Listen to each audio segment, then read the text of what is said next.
So my talk today, hopefully after 15 minutes, you can take away about my assessment, how we get here in terms of the EMF health effect, what are the challenges, debates, controversies at this point. Before I forget, I want everybody to know this is EMF health effect is not that different from what we already very well know about how we throughout the process understanding the tobacco health effect. In fact, it's the same with other environmental exposure as well, for example, like endocrine disruptor, BPA stuff. So it's not that different. So if you didn't quite understand, because EMF, only difference, EMF is still ongoing, you can go look at the literature, has been very well written about how all the process, frustrations, and process of our tobacco health effect throughout the 100 years history.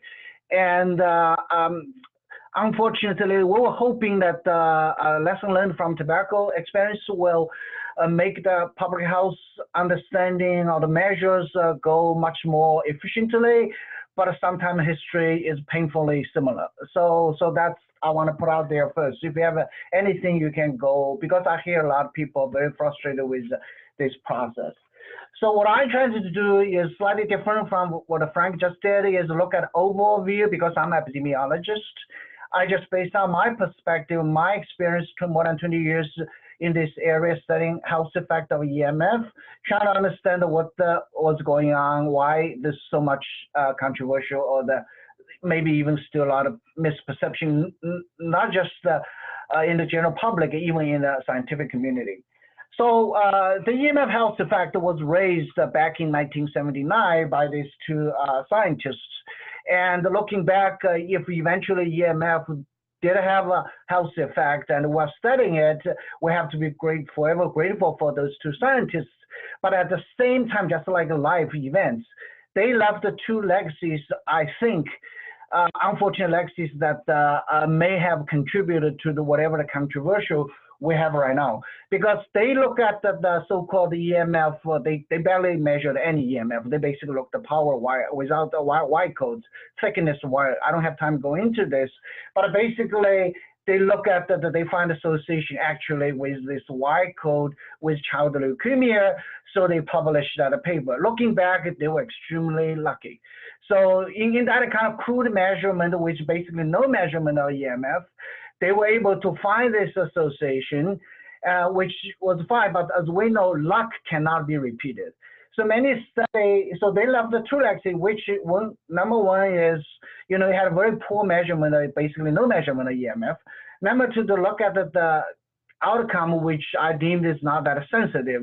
So a lot of studies afterwards trying to replicate the studies, many of them failed. So that led to the misconception that their EMF was just no health effect. It was just that study was a fluke. But then, of course, a lot of scientists continue to work on this by improving in the concept of measurements. You can see I listed here. People are looking at still trying to improve. Eventually, the best was, I'm talking about the relatively low frequency, like a power frequency.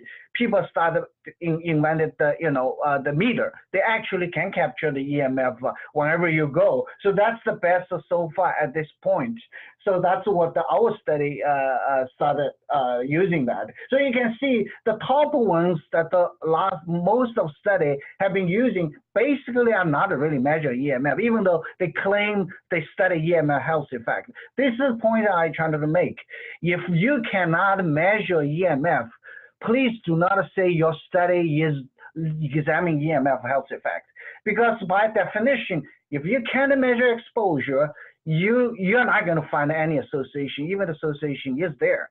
So just like if you can measure smoking, tobacco smoking, how can you claim when you say there's no smoking relationship with anything, or lung cancer, for example? So that's a very straightforward concept, but it hasn't been plagued with this health because it's difficult to measure, that's true. But then the people wanted to study it, so they claimed the majority of the study out there says they could not find association. There's no association. To me, that's because, number one, you didn't really measure EMF. If you didn't measure EMF, you can't claim that there was no association. So then second one was a cancer, started with Alzheimer's study. So people that focused on the cancer. Now, of course, later on, many years later, the cell phone started showing up. People started looking at the cancer as well because they were focusing on the phone next to the head. So ideal situation was that, not ideal, but that common sense is, oh, you're looking at brain cancer. So the problem with that is cancer is extremely insensitive outcome to study. Yeah, you can study it. There may be effect. It's just very, very difficult to demonstrate effect for the many reasons I'm going to talk about here, the latency. And also the combination of both rare outcome, long latency, they force people to use very crude measurement because cancer takes 25 years. It's rare cancer, so by definition, without getting into it, you have to do case control study. When you do case study, you basically wait until cancer happens, then you go back to ask 25 years ago, what is your EMF exposure? Of course, nobody is going to know that. Even I don't know, and you don't know. Even currently, what is the EMF exposure without measuring it? You ask people 25 years ago, what is the EMF exposure? So those are totally, exacerbates the problem I just described. So bottom line is you can study cancer, that's fine, but you should shift the focus to study more sensitive endpoint first, so which make you relatively easier and short to find out this effect. So right now, the prevailing concept is still based on the older literature saying that there was no health effect, biologic effect, regardless of what outcome they're talking about. Largely, of course, is based on cancer. So then the debate right now is also whether is power line frequency versus shifting to the cell phone EMF. So people have a debate because yes, they have different frequencies. Cell phone EMF has a much higher frequency, and the power line frequency is much lower. Then there's debate. My question is, they both are EMF. Only difference is the frequency. Just like they both are fat. It doesn't matter whether it's coming from chicken and pork or whatever. Can they be different? Yes, they can. But how likely it's going to be different? Someone has to study. But assumption shouldn't be they are different. Assumption should be they're probably similar, and unless demonstrate different. Only thing is though, low frequency EMF, like what we are studying, power line, has a lot of more literature there showing that may not be good, has health effect. High frequency at a cell phone level, there's very little study. Many studies show there's no effect largely because they didn't really measure, couldn't measure. So if you dismiss this, disconnect these things, then you cannot use the evidence from low frequency to apply to the high frequency cell phone. So there's some confusion there, a dismissive attitude. So another thing, the history is people have been focusing on the energy level, largely from the evolving of science. By the way, I'm not criticizing anybody. That's the emerging science tends to happen that way. So people started learning more things and then learn more. So at the beginning, it's a lot of physicists involved with EMF because a lot of biomedical scientists didn't really understand how does this EMF work. So what is EMF anyway? So a lot of physicists involved. They had a lot of arguments that cannot possibly cause any health effect. This level is so low because they're focused on energy. And there's another argument that you don't hear anymore, but I used to hear is like Earth's magnetic field is much stronger. But Earth, without getting into too much, Earth's magnetic field doesn't exist. It's called a static magnetic field. They never changes. So my argument is any species cannot tolerate Earth's magnetic field, which has been here since the beginning of the Earth, which is 4 billion years. They probably never evolved. Our species here, they have no problem with Earth's magnetic field. The question is, we're adding man-made magnetic field. Is there a health effect? So you don't hear this anymore, but sometimes I still get a question from a physicist.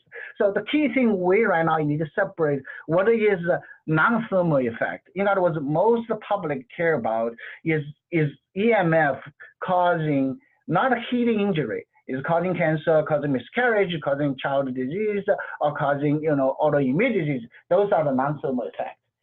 So why EMF? You probably all know because EMF right now is hugely, almost everybody is exposed, at least in the developing countries. So this is, if this exposure has some issues, we really need to study this because when something is so widely exposed, even everybody exposed, even there's only tiny increased risk, the public health implication is huge compared to something even very toxic, but it's only very, very, very small people, like occupation people exposed. It still needs to be studied, but their public health implication is much smaller. So this is the things. Then also the outcome I listed here, mostly from my study, except the blood glucose level that's done by NCI, a study published in JAMA many years ago. They show that at the minimum, that EMF does have biological effect. We can debate whether they all cause those endpoints, but at the least, right now at this point, all we needed to show as scientists is biological. EMF does have biological effect, because in the wider community, a lot of people, or most and majority of people, still, including scientists, still do not think EMF has any biological effect. So now I'm going to quickly talk a little bit, but that's not my focus, talk about what we did, and but just give you an example what is the correct study should be done. And mainly is focusing, we look at the pregnancy. The partly is my focus of research, also partly is, I said, it's more sensitive outcome. Without getting into this, pregnancy is most sensitive period, and any biological environmental exposure can be amplified and also easy to detect, particularly if you look at pregnancy outcome only 9 months. But even when you go to childhood, their offspring, it's usually a few years rather than decades. So that's part of the reason we did. So this study is done in Kaiser, Northern California. We recruited pregnant women during the first and second trimester, and we did the interview, and we certainly conducted the measure. We asked women to carry the measure. So this is the key. We actually measured EMF exposure. We asked women carry not only just the 24 hours, even though that's not perfect. Ideally, you want to ask women to carry throughout their pregnancy, which is not feasible, but at least the 24 hours captured exposure from all sources, not just at home, not just at work, not just when they're outside. Wherever they go, it's captured for 24 hours. And also, we're trying to make sure it's typical. This is another way we have found throughout the study repeatedly, because ultimately our purpose, think about our purpose. Purpose is trying to measure this 24-hour period to truly reflect this woman's true exposure during pregnancy, because that's the period we really care about, even though we can't measure throughout the pregnancy. So one way to do that is after measurements, we ask women, is this your typical day during pregnancy, your activity-wise? So if this typical day idea was, yeah, your measure capture today is probably more likely to reflect your true exposure during pregnancy compared if it's not a typical day. It turns out that was really true throughout the multiple studies. And this is the one we find. Overall, I just give you an overview. We find it double, almost triples risk if you have high EMF exposure. Your miscarriage rate is 2.7 times higher. Your mother exposed during pregnancy, I'm talking about your child during index pregnancy, the child from index pregnancy, you have 250 times higher the risk of asthma. And also we publish almost 5 times the risk of obesity. And we also find a neurological problem with, in this case, ADHD. We also find out that there's 3 times the risk if you have a thyroid abnormality. So we also have, we didn't find dose response for miscarriage, as I will explain a little bit of which means miscarriage is death of the embryos. So once you reach that level, this is probably the explanation why once you above that threshold level, you further high is not going to show any dose response. But for the other outcomes, we did see dose response. And we did find a traditional typical day is much stronger association. That's again emphasize the point of how important it is measured correctly. So here is the example of in the context of miscarriage, which we published about a few months ago, which if you overall combine them all together, your overall rate is roughly 1.5, which means 50% increased risk if you have high EMF exposure compared to one type of woman compared to the lower one. But if you look at a typical day, it's getting to almost 3 times. And if you measure on a non-typical day, even though you measured, compared to the all other study, don't even measure it. So your risk is gone. If you look at the non-typical day, you will make a conclusion says, oh, exposure to EMF, high exposure in pregnancy, there's no association. So this is another way to basically emphasize the importance of how measuring correctly. So this shows, I just told you, for miscarriage, we didn't see those response. Our interpretation could be that because miscarriage really have threshold effect. Once the embryo is there, you further increase, probably not going to find those responses. This is the one we showed actually does have those responses in the context of the asthma risk among offsprings. So you can see this is called a survival curve. That means x-axis going to 3 years or 14 years. So what is your likelihood that you still asthma free? So top line is the ones with the lowest maternal exposure of EMF. You can see they had the lowest, they had the highest chance to survive up to the asthma free. The highest at the lower end, you can see here is has the lowest chance to survival. So it's 60% still asthma free versus 90%, almost 90% the asthma free. So what is the conclusion? The conclusion is we did find, at least in our study, we did find in the context of miscarriage, we have some increase. Actually, we have several studies. We had 2 studies done different times, and there was another study done by Raymond Norch's group, but also published. They reanalyzed, finding exactly the same thing. High EMF does increase risk of miscarriage. We also find a lot of long-term outcomes that needs to be replicated. Those are only published by our groups. So the other people should continue, but we have to be able to continue to study this. If you don't study this, ultimately this EMF effect will be done by determined by science. So, but you have to do science, do it correctly in order to move this forward.